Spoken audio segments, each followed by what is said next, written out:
The local boys of the Ottawa River got together about 2 years ago and came up with the idea of the Tricky Whu.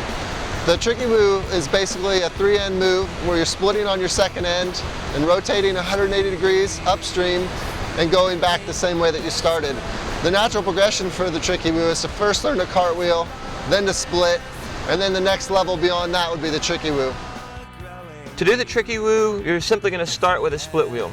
Initiate your bow left, split, pull your stern under as if you're going to do a split wheel to the right. But now, instead of completing your split wheel to the right, you're going to look back over your left shoulder and you're going to pirouette around on your stern. So you need to do a quick rotation on the stern, and immediately upon feeling the rotation start, initiate your bow hard. Otherwise, you'll just fall on your head. Some common mistakes that cause you to miss the Tricky Whu are: number one, leaning really hard back on the back deck. It's very tempting to lean back on the Tricky Whu, but when you do, it's hard to get the stern under control. When in doubt, throw the bow. As soon as you feel the rotation, with whatever position your paddle's in, try to throw the bow down. The sooner you do it, the more likely you are to make it.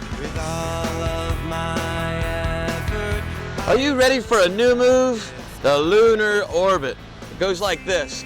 You paddle down the foam pile of a hole, do a squirt right in the trough, which will pirouette your boat around like a top. You finish off the move like you would a Tricky Whu, reaching around with the same paddle, slamming the bow.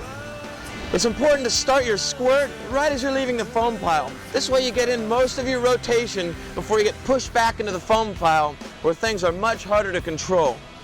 Don't forget to look up at the sky as you pirouette around, see the orbit in action.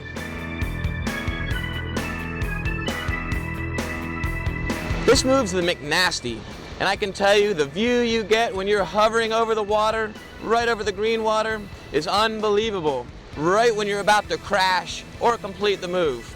But in the beginning, crash you will. The McNasty starts off as a backwards air screw where you rotate over the water, and then you throw the stern down like either a front loop, or you keep rotating and you throw the stern down to finish off in a cartwheel. Either way, you land in a front surf. The keys to be able to do the McNasty are: number one, you need to get the stern up in the air with a backwards ollie. You do that by putting weight on your feet, but you can assist that by grabbing the paddle and pulling a forward sweep as you drop your edge. That squirts the stern up in the air. Right as the stern is at the top, then you reach out with the paddle that you started with and pull back for a really fast front loop, or if you manage to do a 3/4 turn, you'll come up as a cartwheel.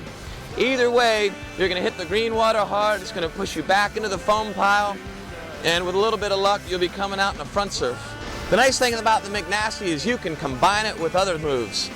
When you make the McNasty combo, don't forget to add a little cheese, and when possible, supersize it.